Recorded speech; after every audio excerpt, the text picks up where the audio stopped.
오늘 우리에게 주시는 하나님 말씀을 봉독합니다. 고린도후서 4장 16절에서 18절입니다. 신약성경 290쪽 고린도후서 4장 16절에서 18절 봉독합니다. 그러므로 우리가 낙심하지 아니하노니 우리의 겉사람은 낡아지나 우리의 속사람은 날로 새로워지도다. 우리가 잠시 받는 환난에 경한 것이 지극히 크고 영원한 영광에 중한 것을 우리에게 이루게 함이니 우리가 주목하는 것은 보이는 것이 아니요 보이지 않는 것이니 보이는 것은 잠깐이요 보이지 않는 것은 영원함이라. 아멘. 하나님의 은혜가 봄볕처럼 따뜻하게 내려오고 임재하고 그것을 느끼며 체험하는 귀한 분들 되시길 바랍니다. 여름이 오는 것 같지 않아요? 봄이 너무 쉽게 지나가는 것 같다는 아쉬움도 있습니다. 우리의 나쁜 때는 빨리 지나가고 좋은 때는 오래 지속되길 바랍니다. 그런 꿈이 이루어지겠죠. 사도 바울은 우리 초대교회 기독교 시대에 굉장히 큰 영향을 끼친 예수님의 사도죠. 바울의 본명은 사도 바울의 본명은 사울이라고도 하고 또 이 발음법의 차이다라고도 얘기를 하긴 합니다. 그런데 우리 흔히 사울이 변하여 바울이 되었다고 이야기를 하죠. 이 바울은 유대인이면서 동시에 로마 시민권자였습니다. 청년 사울은 예수 믿는 사람들을 박해하는 자였고 그것도 공문을 받아서 예수 믿는 자를 잡으러 다메섹으로 가던 중에 부활하신 예수님을 만나는 체험 이후로 전도자 바울이 되었습니다. 사도 바울은 담대하고 용기가 있는 믿음의 사람이지만 그런 믿음의 소유자입니다. 그런데 매를 맞아요. 감옥에 갔어요. 배고픔도 있어요. 여행의 힘겨움, 그것을 버득버득 느끼는 거죠. 그럴수록 육체가 약해지고 지쳐가는 것을 느꼈을 겁니다. 우리에게도 30년 되다 보니까 30대 초반에 또 20대, 10대에 계시던 분들이 이제는 뭐 전혀 괜찮더니 이제는 앉았다 일어나려면 아이고 소리가 먼저 나와. 세월이 그만큼 갔다는 것을 뜻하는 거겠죠. 예수의 죽음을 몸에 짊어졌다라고 10절에 표현하고 있어요. 그 정도로 지친 육신의 무게감이 사도 바울에게 크게 다가왔던 거죠. 그렇지만 사도 바울은 고백을 해요. 겉사람은 낡아지지만 속사람은 날로 새롭도다. 새로워진다. 이런 고백을 할 수 있는 것은 보는 것이 달랐기 때문에, 왜냐하면 보이는 것을 주목한 것이 아니라 보이지 않는 것을 주목하며 살았던 거죠.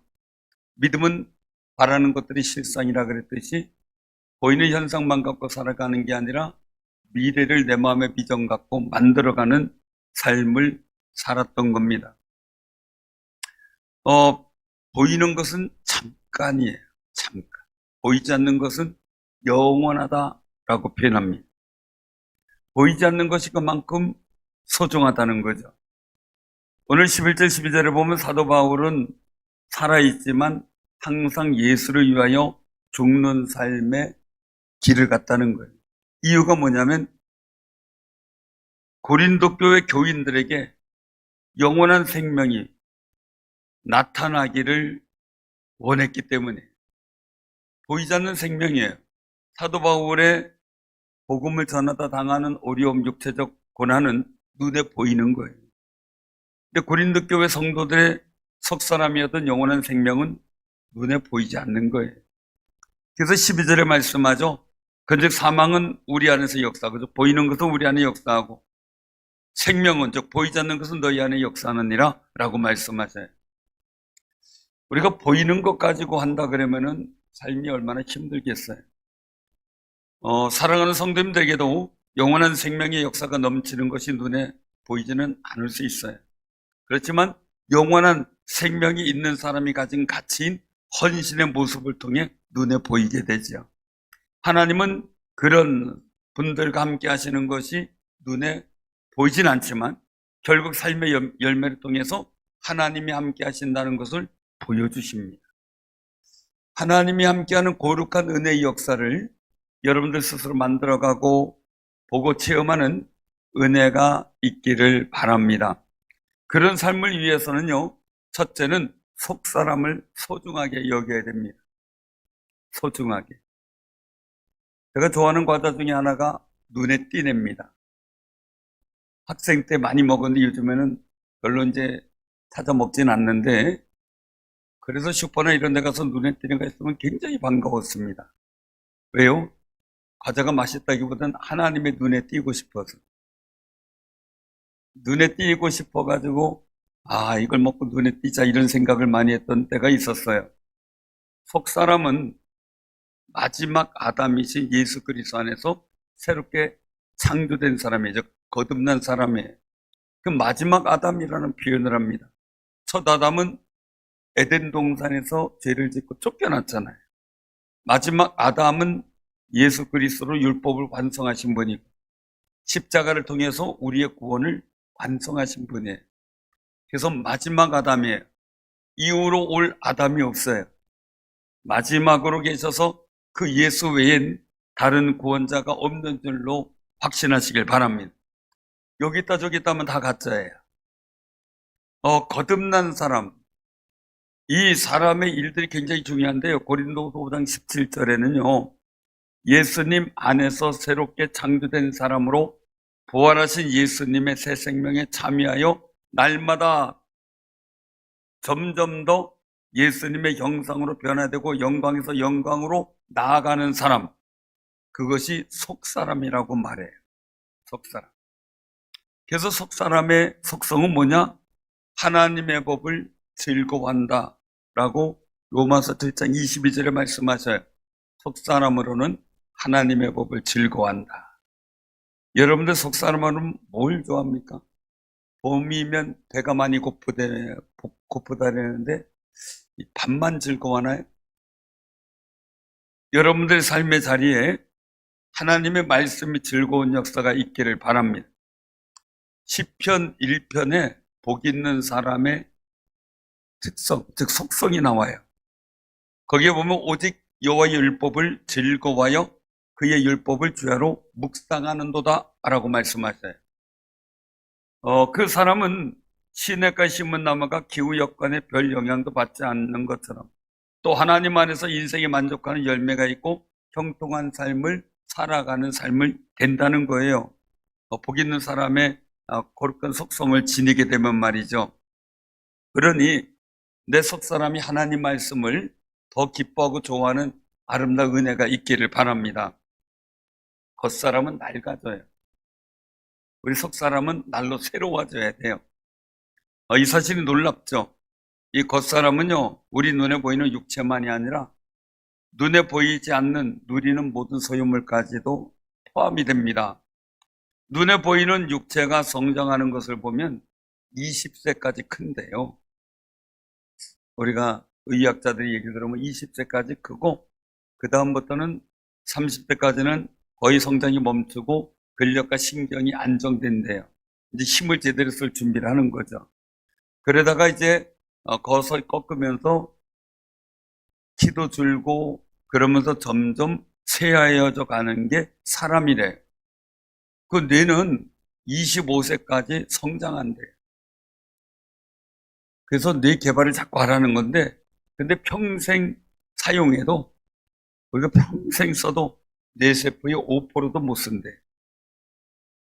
10% 이상 쓰면 완전히 기가 막힌 능력을 가진 사람이라는 거죠. 그러다가 그 이후로 나이가 들면 조금씩 약해지다가 달라지는 게 있어요. 어렸을 땐 자꾸 못하는 걸 하는 게 많아져요. 옛날에 못했는데, 근데 나이 들면 어떻게 됩니까? 하는 걸 점점 못하게 돼요. 점점. 할 수 없는 게 많아지는 거예요. 전에 할 수 있는 게 많아졌는데, 운동을 열심히 해보죠. 열심히 이뻐지려고 구르마도 바르고. 어떤 분이 그러더라고요. 구르마가 뭔 말인지 몰랐다. 크림의 옛 말이에요. 그루머 바른다. 요즘에는 화장품이 몇 가지입니까? 근데 남자들은 올인원 한 가지로 하는 게 나왔더라고요. 한 가지로 하는데, 그렇게 해도 이뻐지려고 노력하지만, 노화는 늦추는데, 멈출 수는 없잖아요. 옛날 사진 보면, 아, 옛날이요가 나오죠. 그죠? 아, 옛날이요. 그렇게 나옵니다. 조카들이 저를 보면서, 저기, 아재는 옛날에 완전히 역삼각형으로 쫙 빠졌었는데, 요즘 배가 나왔다 그래. 그래서, 아직도 그래도 나는 한창 때야. 네, 그랬지만 이미 몸의 기능이나 이런 것들을 느끼게 되거든요. 정말 육신은 낡아지지만 석 사람은 오히려 날마다 새로워지는 감동과 은혜가 체험되어지길 바랍니다. 석 사람은 하나님을 경외하고 사랑하고 예수 그리스도를 믿는 믿음으로 충만해질 때 성령께서 임재하심으로 강하고 담대하게 되는 게 석 사람이에요. 정말 천국의 소망과 상 주시는 하나님을 바라볼 때 나타나는 새 힘을 얻게 돼요. 에베소서 3장 14절에서 16절에 보면 사도 바울의 기도가 나와요. 내가 하늘과 땅에 있는 각 족속에게 이름을 주신 아버지 앞에 무릎을 꿇고 비노니 기도했다는 거예요. 그 내용을 보면 그의 영광의 풍성함을 따라 그의 성령으로 말미암아 너희 속 사람을 능력으로 강건하게 하시오며 라고 말씀하세요. 저도 이런 기도를 여러분들에게 끊임없이 하고 싶습니다. 속 사람을 능력으로 강건하게 하는 놀라운 역사가 있기를 바랍니다. 그러므로 우리는 이 속 사람을 소중히 여겨야 됩니다. 왜냐하면 내가 아무리 육체적 건강을 해도 속 사람이 힘들고 어려우면 이내 육신도 병듭니다. 시골의 집을 보면 느낍니다. 거기 사는 분들이 병들면 집도 병들더라고요. 거기 있는 분이 건강하면 집도 건강해요. 거기 있는 분이 오랜 지병을 갖고 있는 분 집에 가보면 집이 싸늘합니다. 한기가 느껴집니다. 바로 여러분들의 육신, 영적인 강건함을 통해 늘상 새 힘을 얻어 더더욱 강건한 역사가 있고 병마가 틈타지 못하는 귀한 은혜가 있기를 바랍니다. 두 번째는 영광의 중한 것이 목표가 되어야 됩니다. 내 목표가 무엇이냐가 중요하다는 거죠. 성령님께서 우리를 예수께로 인도하셔서 우리의 속사람이 사망을 이길 권세를 주셔서 강하게 하십니다. 때로는 우리 믿음이 지극히 크고 영원한 영광을 바라보고 이루어갈 수 있도록 우리에게 고난을 허용하셔서 연단하실 때도 있습니다. 사도 바울도요, 우리가 사방으로 우겨쌈을 당하여도 쌓이지 않고 답답한 일을 당하여도 낙심하지 아니하며 박해를 받아도 버림받지 아니하며 꼴꼴림을 당하여도 망하지 아니한다 라고 고백을 합니다.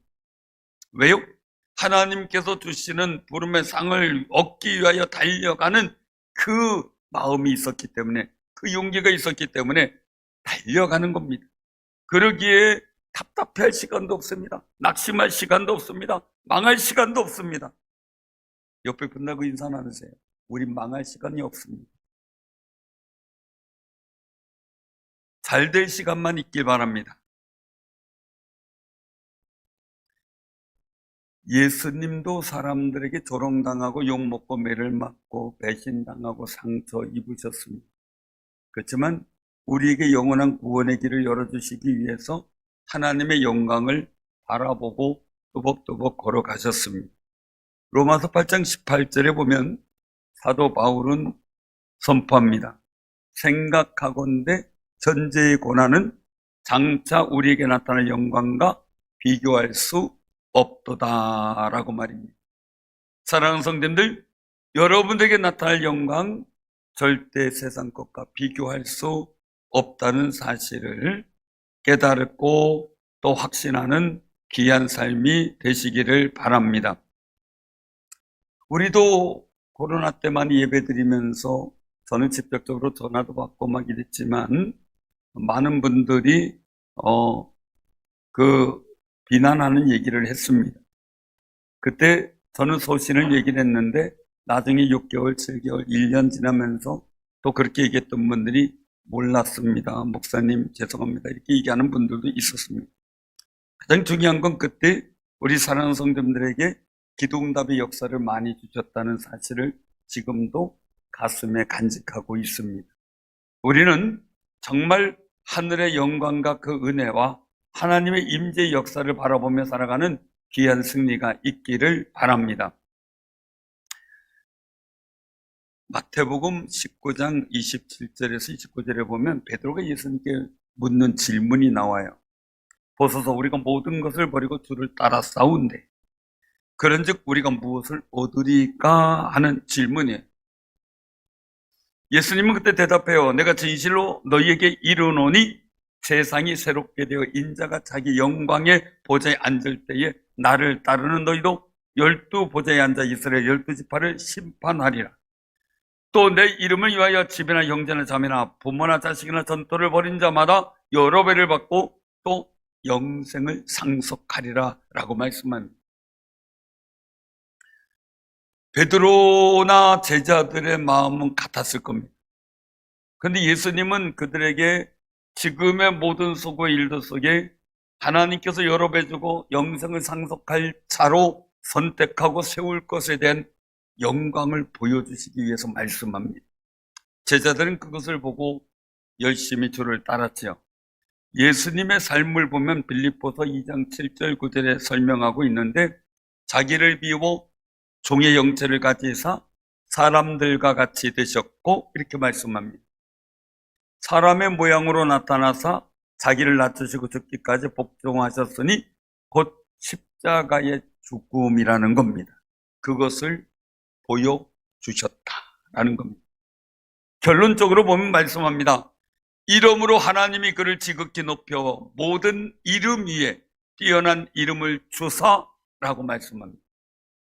영광의 자리에 앉게 되는 그 고난의 길을 기꺼이 가신 게 그 영광의 나를 바라봤기 때문에 가능한 것이었다는 겁니다. 사랑하는 성도님들, 하나님께서 보여주실 영광이 여러분들 눈앞에 환히 보이시기를 바랍니다. 그래서 우리의 영광에 중한 것을 바라보는 표준이 누구냐 하는 겁니다. 누구냐. 전에 신앙당 처음 할 때 그런 얘기가 기억이 납니다. 목사님과 부흥강사님들이 얘기를 할 때 저도 한번 쟁기질을 해본 적은 있습니다. 소를 끌고 쟁기질 하는데 하나는 쟁기를 잡고 하나는 소를 인도를 해야 됩니다. 똑바로 가도록. 근데 삐뚤삐뚤했다. 왜 그랬느냐? 아버지가 얘기하는 거죠. 목표를 못 봤다. 그래서 그 다음에 했더니 또 삐뚤삐뚤해. 왜 그러니까 움직이는 강아지를 목표로 뒀대. 그러니까 삐뚤삐뚤하고. 그게 아니라 박혀있는 돌이나 아니면 말뚝을 해라 그랬더니 그 다음부터 자기의 쟁기질이 똑바로 됐다라는 얘기를 하는 걸 들은 적이 있습니다. 사랑하는 성도님들, 정말 우리가 기억해야 됩니다. 믿음의 주요 온전케 하는 이인 예수를 똑바로 바라보시는 귀한 삶이 되시길 바랍니다. 그분이 한 일이 뭐냐 이거예요. 예수님은 그 앞에 있는 기쁨을 위하여, 즉 하늘의 영광과 그 기쁨을 위하여 지금 현재 눈에 보이는 십자가를 참으셨다는 겁니다. 부끄러움도 개의치 않았다는 겁니다. 그리고 그 영광을 바라보며 갔다는 거죠. 결국 그 영광의 자리에 앉으신 겁니다. 우리 앞에 즐거운 일, 쉬운 일이 얼마나 많이 있습니까? 미래를 준비하는 학생은 그 앞에 즐거움을 위하여 지금의 즐거움을 포기합니다. 친구들하고 놀다가도 포기하고 갑니다. 또 부모로서 자녀의 미래를 준비해주기 위해서 지금의 즐거움, 내가 이거 안 하면 즐거운데 즐거움을 참고 애를 쓰며 일합니다. 그리고 자녀를 보며 보람을 느낍니다. 그들이 성장하는 미래를 바라보며 축복하며 기도하는 거죠. 예수님도 하나님께서 주신 영광의 날을 바라보셨기에 현재 즐거움을 참으셨다는 겁니다. 전에 전도했던 한 분이 교회 안 나오길래 그분은 약간 신체적으로도 굉장히 불편한 분이었는데 왜 안 나오냐고 물었더니 그 얘기를 하더라고요. 너무 즐거운 일이 많아서. 그래서 주일날은 좀 쉬고 주 앞에 나와야 되지 않겠습니까? 그랬더니 주일날 묻지마 묻지마 관광을 가는데 3만 원만 주면 하루 종일 점심도 주고 즐겁게 하다 온다는 거예요. 그래서 교회 못 나온대요. 사랑하는 성도들, 그러다가 영원한 미래를 잃어버리거든요. 복된 역사를 잃어버리거든요. 예수님은 하나님께서 주신 영광의 날을 바라보셨기에 현재 즐거움을 포기하신 겁니다. 오히려 고난의 길을 택하신 겁니다. 그래서 성경은 너희가 피곤하여 낙심하지 않기 위하여 죄인들이 자기에게 고역한 일을 참으신 일을 생각하라. 주님을 생각하라는 겁니다. 하나님 아버지를 생각하라는 겁니다. 사랑하는 성도님들, 여러분들 뭘 생각합니까? 아무리 매스컴 여러 가지 복잡한 거 얘기해도 예수님을 바라보며 하나님을 생각하는 거룩한 마음이 훼손되지 않기를 바랍니다. 피곤해지면 뭐가 생각납니까? 쌍화탕이 생각나죠? 바카스도 생각나죠? 우리는 피곤하고 힘들 때 우리를 참고 기다리시는 예수님을 기억하며 사시기를 바랍니다. 그때 힘이 납니다. 위에서 부르신 상급을 기억해내기를 바랍니다. 그러면 힘이 나고 성령님께서 주시는 거룩한 은혜와 기쁨을 경험하게 될 줄로 믿으시기를 바랍니다. 세 번째는요, 보이지 않는 것이 진짜라는 거예요. 보이지 않는 것. 우리가 들려지는 말이 진짜일까요? 보이지 않는 마음이 진짜일까요?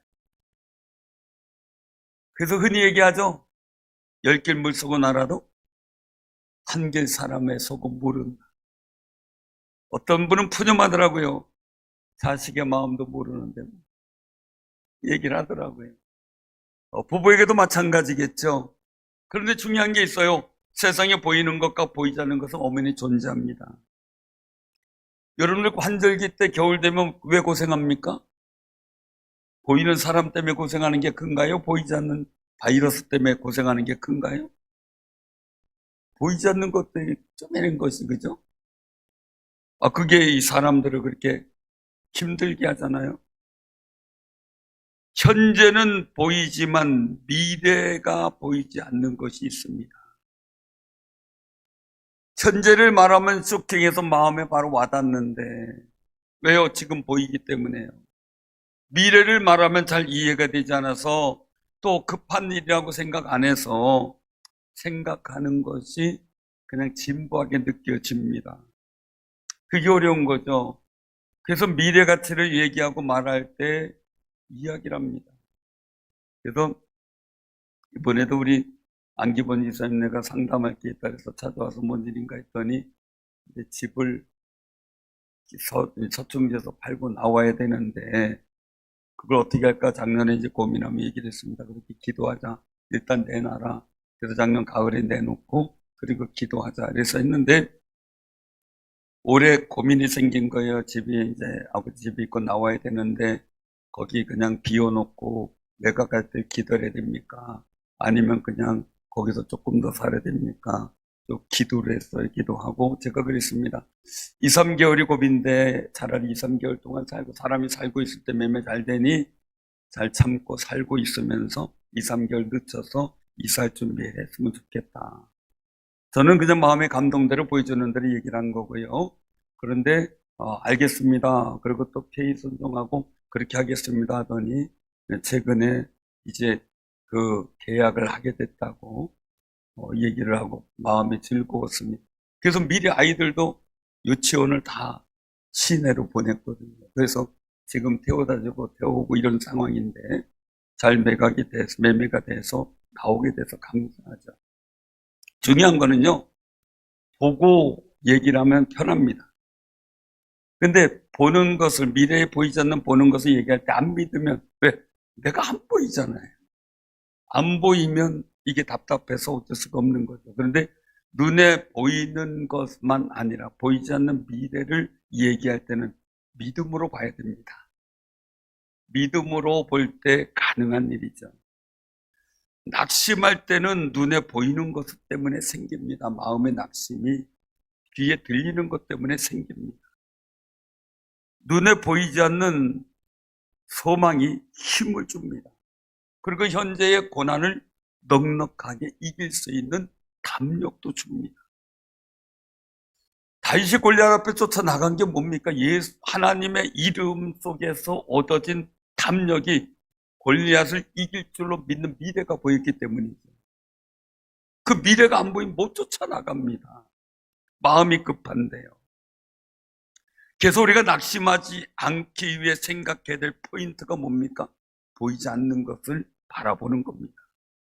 그래서 오늘 본문 말씀 속에서는 보이지 않는 것의 가치를 영원하다 그렇게 말씀하는 겁니다. 고린도후서 5장 1절 2절에 말씀하죠.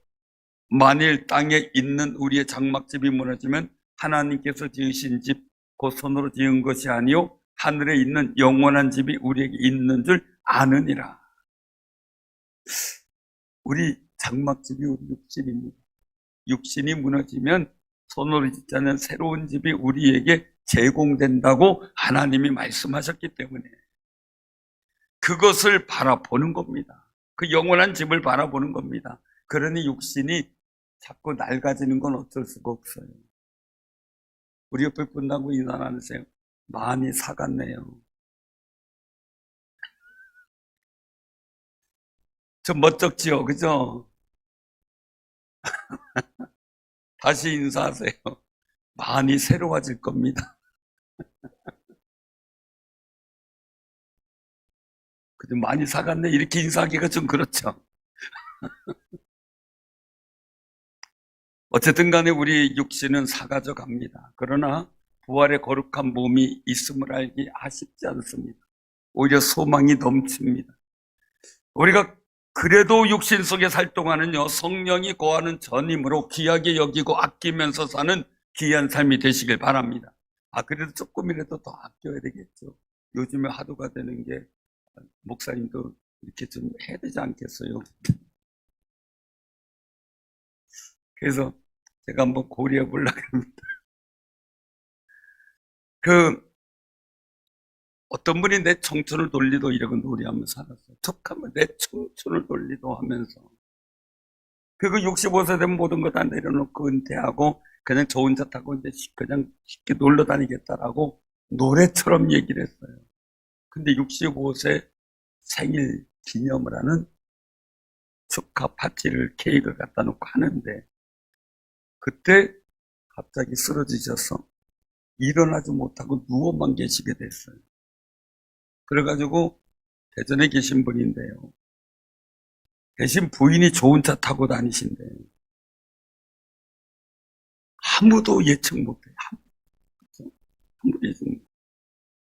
썩어질 육체와 그 육체가 누리는 즐거움에만 애착을 가져서 영원한 즐거움을 가지신 예수님을 바라보지 못했던 거죠. 땅만 자꾸 바라봤기 때문에요. 어제 우리 그 교회 교육관 리모델링 철거 작업이 완료가 됐어요. 이제는 전에 보여드린 대로 우리가 어떻게 이걸 설계대로 리모델링을 추진할까에 대한 일들을 고민하고 있어요. 근데 전 건물주가 시설 철거를 하면서 우리에게 쓰라고 남겨둔 목재로 만든 문이 있어요. 제가 보기에는 괜찮아요. 비닐도 안 뜯어놓고 아주 깨끗해요. 그래서 좋을 것 같아서 그냥 쓰겠다고 하고 두고 가라 그랬어요. 고맙다 그래고. 근데 조관영 선생님이 전화가 왔어요. 그 사진을 보내주니까 어떻게 할까요? 물어요. 그 의견을 물었어요. 어떻게 하면 좋을까요? 그거 쓸 수 있다고 해서 남겨둔 건데 어떻게 하면 좋을까요? 괜찮지 않냐? 이렇게 물었더니 하는 얘기가 사이즈도 화장실 문에 사용하는 거고 색깔도 리모델링 조건에 맞지 않는다는 거예요. 그래서 제가 눈물겹게 포기하고 철거해 가라 그랬어요. 치러 가라 그랬어요. 안 맞는다는데 저는 좋은 줄 알았어요. 근데 리모델링 하는데 하나도 쓸모가 없는 거예요. 아쉬운 거죠. 어떤 사람은 보물이라고 잔뜩 집에다 싸놨어요. 막 20여 톤을 싸놨는데 다 쓰레기예요, 보면. 그런데 푸념을 하고 있어요. 사람들이 나를 모른다고. 난 저게 보물인데 보물을 쌓아둔 건데 쓰레기라 된다. 그리고 푸념하는 것을 봤어요. 사랑하는 성도님들, 어선을 통해서 고기를 이제 그물로 잡는데요. 그물을 걷어 올려서 고기를 많이 잡더라고요. 이분들은 이제 젓갈을 담는, 이 제주도 근해에서 젓갈을 담는 작은 물고기를, 그 무슨 물고기 이름이 있는데 그걸 잡는 분들이었어요. 근데 물고기 그물에 방어도 들어와 있고요. 거기에 뭐 홍어도 들어와 있고요. 또 여러 이제 고기들이 많이 들어와 있더라고요. 속으로 생각해서 야 저거 잡는데 저런 방어나 이런 게 들어왔더니 기분 좋겠다. 이 생각이 들었어요. 그런데 그분들이 하는 말이 또 던지면서 아이고 이런 거 우리한테 자보예요. 그러더라고요. 쓸모없는 고기래요. 쓸모없는 고기. 근데 횟감으로 먹어도 우리가 찾는 건 이게 아니라는 거. 이 옆으로 던져놓고 말더라고요. 사랑하는 성도님들, 그 하나님 나라에 필요한 것이 중요한 거요. 영광스러운 것으로 보여야 돼요. 그렇게 보이는 우리 믿음의 눈이 열려야 되겠죠. 그리스도인이 된 우리는 육체와 이 땅에 가는 소망보다는 하나님과 천국을 향해 소망 갖고 살아가는 귀한 삶이 되시기를 바랍니다. 그래서 그 나라 가는데 필요한 것이 있고 필요 가치가 떨어지는 게 있겠죠. 우린 필요한 것을 또 하나님께 공급하며 믿음의 선한 일들을 해나가야 되는데, 왜냐하면 우리의 겉사람이 점점 낡아지고 후퇴하고 있기 때문에 때가 이뤄도 여러분들 최고로 많이 살면 몇 살 살 것 같아요? 몇 살 살 것 같아요? 예? 최고로 살면은 의학적으로는 120살까지 산대요. 120살까지. 그 다음에 어떻게 해요? 10년이 하루같이 가는 시대 속에, 그죠? 금방 갔잖아요. 금방. 결계적가 있을 때 막 30대 막 초반 막 중반 이렇게 후반 됐던 분들, 20대 했던 분들이 벌써 60대 막 70대 이러고 있어요. 김광선은 저를 똑바로 보는데 30대 중반에 아주 꽃다운 나이에 뵀을 텐데 참 시아버지 활갑잔치에서 얼마나 노래를 열창을 하던지 제가 반해가지고. 근데 이제 벌써 세월이 이렇게 갔잖아요. 사랑하는 성도님들, 정말 우리 믿음의 눈이 봐야 될 가치, 보이지 않는 가치를 찾아야 됩니다. 그리스도인 우리는 우리의 육체와 이 땅에 대한 소망보다는 하나님과 천국에 대한 소망을 갖고 살아가는 귀한 삶이 되시길 바랍니다. 우리의 겉사람이 낡아지지만 고난 중에 스트레스 받으면 더 낡아집니다.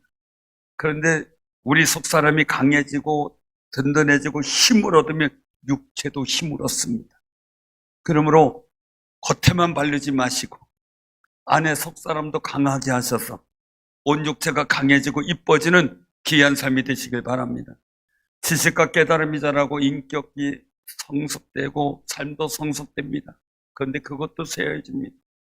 그래서 많이 이제 연세 드신 분들한테 물으면 제일 두려운 게 뭡니까? 그랬더니 치매라 그러더라고요. 기억력이 감퇴되거나 기억력 자체가 상실되잖아요. 제일 어려운 게 뭡니까? 왜 치매가 어렵습니까? 내가 뭘 판단할 수 없다는 것도 힘들지만요, 사랑하는 사람을 몰라보는 거예요. 남편도 몰라보고 아내도 몰라보고 아들 딸도 몰라보고 누구세요 이러고 있고요. 그렇잖아요. 내가 사랑하는 사람을 봐야 기쁘잖아요. 만족이 되고 안심이 되잖아요. 근데 사랑하는 사람을 모르고 있는 거죠. 사랑하는 성도님들, 눈에 보이지 않는 하나님과 천국의 가치, 그것이 여러분들에게 눈에 보이고 그리고 단 그것을 소망할 수 있는 귀한 삶이 되시기를 바랍니다. 사도 바울은요, 육신의 연약함과 다르게 속사람을 강건하게 하는 영적 충만함과 은혜의 풍성함을 생각하며 예수를 바라보았습니다.